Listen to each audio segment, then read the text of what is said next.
মোহনপুর গ্রাম। Just ভিউটা অসাধারণ view, খুবই সুন্দর একটা জায়গা। পুরা যে কক্সবাজারের ফিল, সেই ফিলটা পাচ্ছি এখান থেকে।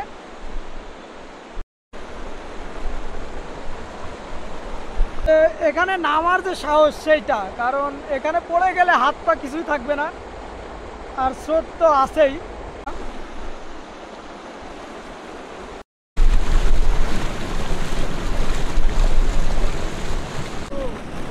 অনেকগুলোই তো পাইছে। কি মাছ এগুলো? হ্যালো গাইস, কেমন আছেন সবাই? আশা করি সবাই ভালো আছেন। তো আজকে আমরা যাব হচ্ছে দিনাজপুরের মিনি কক্সবাজার, সেটা হচ্ছে মোহনপুর রাবার ড্রাম। তো চলেন যাওয়া যাক।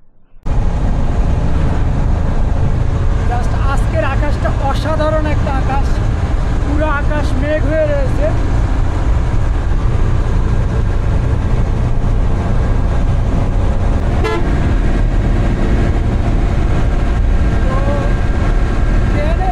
ভ্রমণ করা হয়, বাসের ভিডিও একটু কমই দিই, ভাবলাম যে আজকে বাসের ভিডিও করি।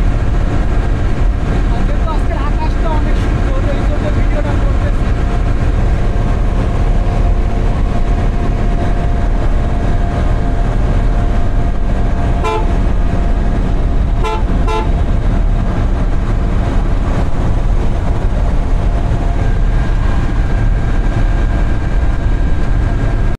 ওইদিকে নামবো, একবারে নিচে পানির কাছে যাবা, তাহলে এখানে নামবো। ওই যে নিচ দিয়ে চলে যাবো,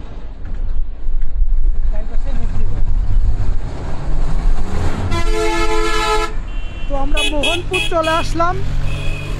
তো এখান থেকে হচ্ছে নিচ দিয়ে যাব সেই ড্রামের কাছে, যেটাকে হচ্ছে আপনার দিনাজপুরের মিনি কক্সবাজার বলা হয়।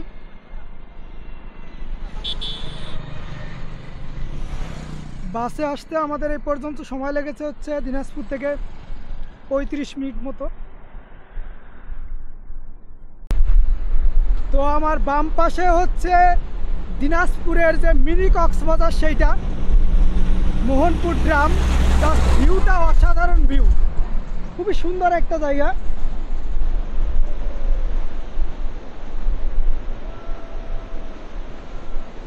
পানির যে আওয়াজটা, পানির একটা অন্যরকম আওয়াজ, অনেক মানে বড় যে স্রোত আসলে যেরকম আওয়াজ হয় সেরকম আওয়াজ। আর নিচে মাছও ধরতেছে অনেকে।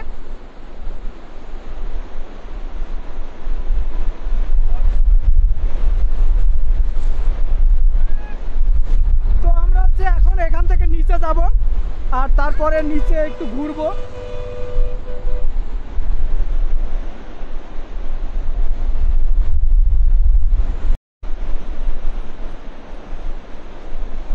আর এই রাবার ড্রামটা হচ্ছে আত্রাই নদীর ওপর অবস্থিত, মানে আত্রাই যে নদী, সেই নদীর ওপরে মানে বাঁধ নির্মাণ করার পরে এই ড্রাম হয়েছে। ওই যে মাছও পাচ্ছে ওরা।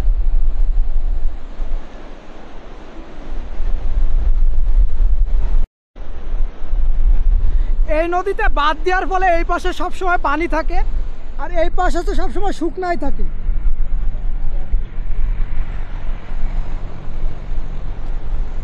কারণ যদি বাদ দেওয়া না হয়তো তাহলে এ পাশেও পানি থাকতো না।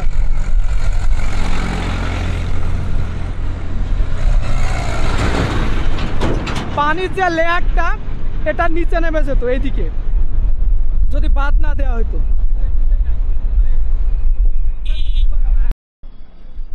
তো এই দিক দিয়ে হচ্ছে নামার ব্যবস্থা আছে, এদিক থেকে হচ্ছে রাস্তা। তো আমরা নিচের দিকে যাব।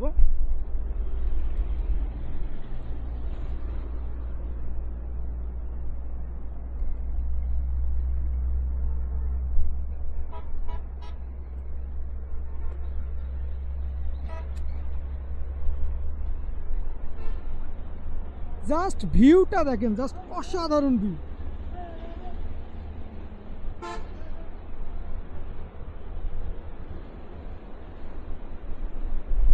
মানে মিনি কক্সবাজার এমনি এমনি বলে নাই, আসলেই মানে কক্সবাজারের যে ফিলটা, সেটা সম্পূর্ণ এখানে আসলে পাবেন, এরকম একটা অবস্থা।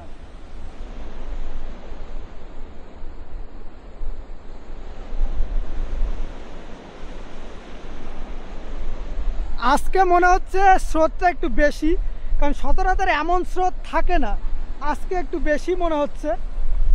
তো নিচে যাইতে ভয় লাগতেছে আমার, কারণ স্রোতটা এত বেশি।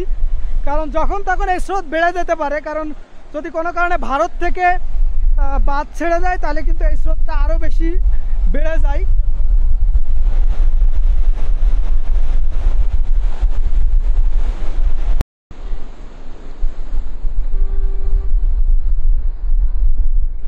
দিনাজপুরের মধ্যে যে কটা দর্শনীয় জায়গা রয়েছে তার মধ্যে এই মোহনপুর ব্রিজটা আমি মনে করি অন্যতম, কারণ এর যে প্রাকৃতিক যে ভিউ, জাস্ট অসাধারণ একটা ভিউ।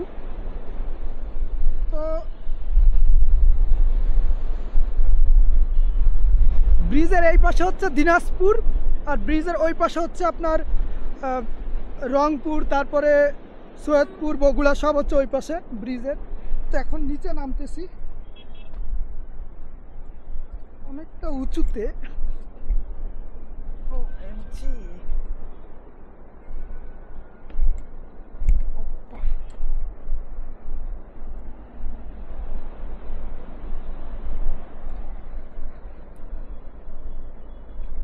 তো ওইখানে জিজ্ঞেস করলাম যে এখন যদি নামি কোনো সমস্যা হবে কিনা, বলতেছে যে প্রচুর স্লিপ, মানে পানি যেয়ে যেয়ে জায়গাটা স্লিপ হয়ে আছে, যদিও নামতে হয় তাহলে আস্তে আস্তে পা ফেলতে হবে। আর স্রোতটা আজকে একটু বেশি আমার কাছে যা মনে হচ্ছে, কারণ এরকম স্রোত সচরাচর থাকে না।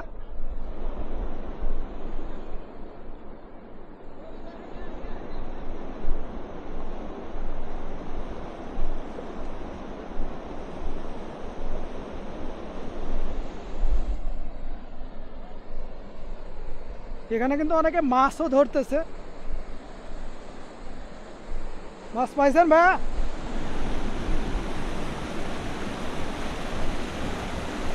সত্যি ভাই, বাবা স্পিডটা একটু বেশি মনে হচ্ছে আমার কাছে। তো নামবো কিনা ভাবতেছি, দেখা যাক কি করা যায়, একটু জেনে শুনে নামতে হবে।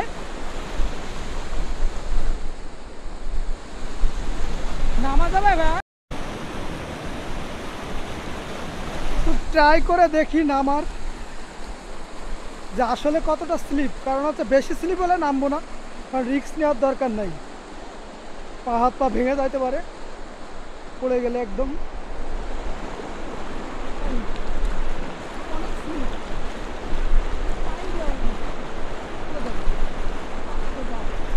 প্রচুর স্লিপ, অসম্ভব নামা।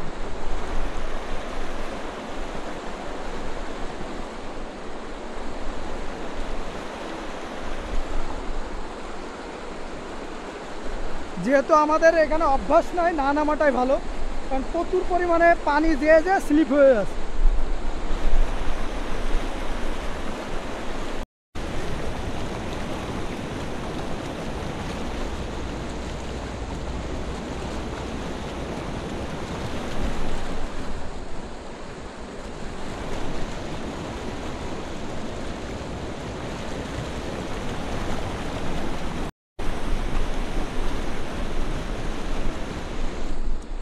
তো এই রাবার ড্রাম নির্মাণ করার ফলে দিনাজপুরের যে মানুষগুলো আছে তারা অনেকটা স্বস্তি পেয়েছে, কারণ এখানে যে কৃষিকাজ সেগুলো আগে পরিচালনা করা একটু কঠিন ছিল, কিন্তু এই ড্রাম করার ফলে পানিগুলো এখানে যখন বেশি থাকে তখন এই পানিগুলো আটকে রাখা হয়, আর তারপরে এখান থেকে তারা হচ্ছে কৃষিকাজের জন্য এই পানিগুলো পরে ব্যবহার করতে পারে। যে জন্য উপরের পাশে সবসময় পানি বেশি থাকে আর এই পাশে পানি কম থাকে, কারণ এটাকে উঁচু করা, মানে একটা বাঁধ টাইপের করা হয়েছে, যে একটা লেভেল দেওয়া হয়েছে, যে এই লেভেলের উপরে গেলে তারপরে পানিগুলো আস্তে আস্তে এইদিকে চলে যায়। তো এইদিকে পানি সবসময় কম থাকে আর এইদিকে পানি সবসময় একটু বেশি থাকে।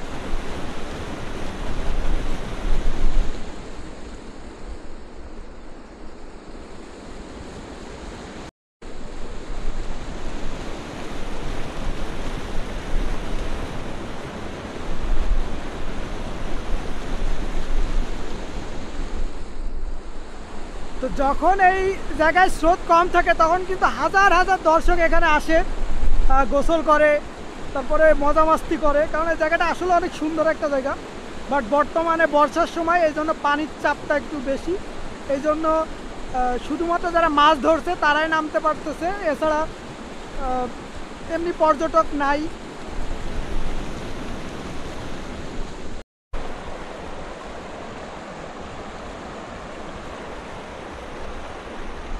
আজকে এতটাই স্রোত যে নামার যে সাহসটা সেটাই করতে পারলাম না, কারণ হচ্ছে মেন কথা হচ্ছে এখানে প্রচুর পরিমাণে স্লিপ হয়ে আছে, কারণ বছরকে বছর পানি যে যাইতেই থাকে, এদিক দিয়ে পানি মানে অল টাইম যায়, এই জন্য হচ্ছে স্লিপের পরিমাণটা বেশি।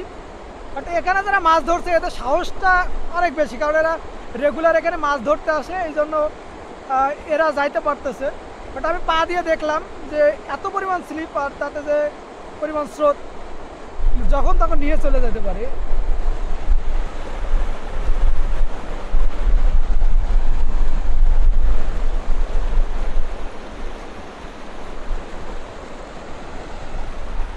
তো এখন স্রোতের পরিমাণ একটু কমই আছে। যখন ভারত থেকে পানি ছাড়া হয়, আপনার যে কোনো কারণবশত যদি ভারত থেকে কোনো পানি ছাড়ে তখন এটার গতি আরও বেশি থাকে, তখন এখানে কেউ নামতেই পারে না, আর এর যে ওই উঁচু উঁচু পর্যন্ত আপনার পানি উঠে যায়, তখন নামার কোনো স্পেস নাই। কিন্তু এখন একটু বেশি, কারণ বর্ষার সময় তো এই জন্য একটু স্রোত একটু বেশি।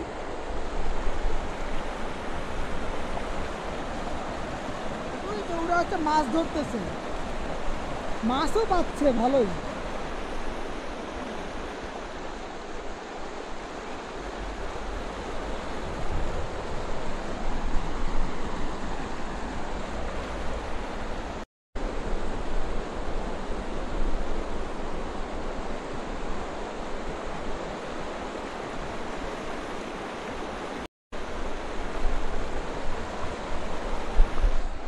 মানে কৃত্রিমভাবে যদি আপনার ঝর্ণার ফিলটা নিতে হয় তাহলে এখানে চলে আসতে হবে, একদম পুরা একদম ঝর্ণার যে ফিল সেটা আপনারা পাবেন।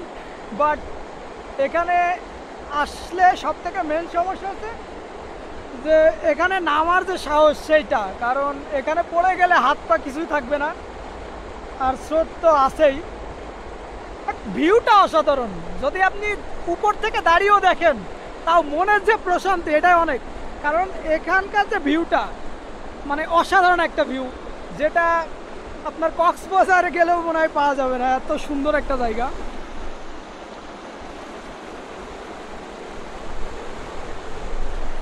যদি আমার বাসায় এখানে হয়তো তাহলে প্রায় প্রায় আসতাম আর তারপর নামার ট্রাই করতাম, কারণ আমি এখানে এসেছিলামই হচ্ছে এখানে নামার জন্যে। কারণ অনেক দিন থেকে আমি এই দিক দিয়ে যখন যাইতাম, দিনাজপুরে যখন যাইতাম, তখন হচ্ছে সবসময় ভাবতাম যে এই জায়গায় একদিন একটা গোসল করব। বাট আজকের যে পরিবেশটা দেখলাম নিচে নামার পরে, আমি একবার পা দিয়েছিলাম, বাট যে স্লিপ দেখলাম নামা অসম্ভব। সো আমার স্বপ্নটা স্বপ্নই থেকে গেল, নামা হলো না। নেক্সট কোনো দিন যদি আসি আর পরিবেশ যদি শান্ত থাকে, স্রোত যদি একটু কম থাকে, তাহলে তখন নামবো।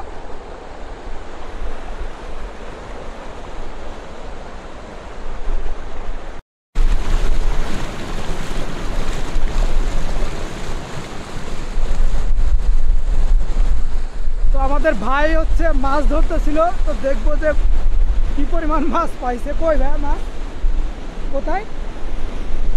এটাই দেখি, দেখান তো মাছ। অনেকগুলোই তো পাইছে। কি মাছ এগুলো? হ্যাঁ বুঝি না, এটা তো অন্য মাছ মনে হচ্ছে। ও রুই মাছ, মির্গা মাছ কয় না এগুলোকে? তাহলে এগুলো কি নদীর মাছ? হ্যাঁ নদীর মাছ। ও মাই গড, একটা দেখি। বেশি মাছ রাখলে ভাইয়া নষ্ট হবে। একটা দেখি। ও একটা ও এগুলো তো বাটা মাছ। তো অনেকগুলো মাছই পাইছে, তো ওইদিকেও কিন্তু অনেক মাছ ধরতেছে, বাট আমার হচ্ছে সাহসে কুলাইলো না, এই জন্য আমি গেলাম না। তো ওরা কিন্তু অনেক মাছ পাচ্ছে এখানে।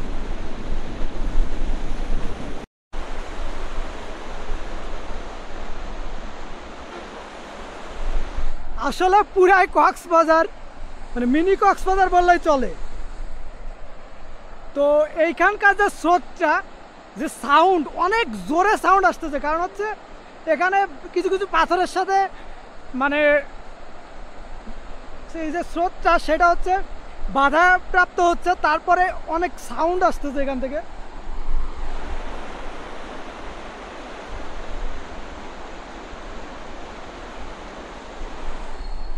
তো এই পাশটা হচ্ছে উঁচু আর এই পাশটা হচ্ছে নিচু, আর এটা হচ্ছে আত্রাই নদীতে এই বাঁধটা নির্মাণ করা হয়েছে।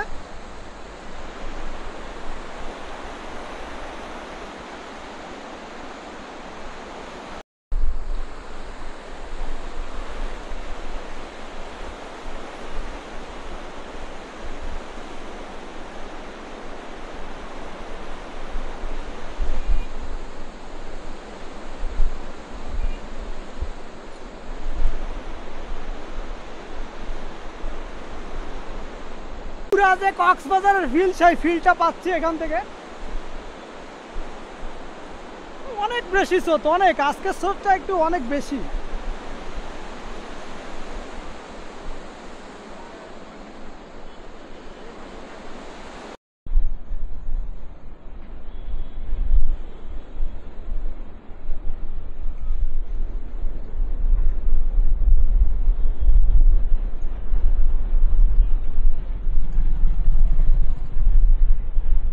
মন ভালো করার জন্য এই জায়গাটায় আসাই মানে সার্থক আমার, কারণ হচ্ছে যে এটা এখানে আসার পরে আজকে যে ওয়েদার, তারপরে যে ড্রামের যে স্রোত, সব কিছু মিলিয়ে জাস্ট অসাধারণ।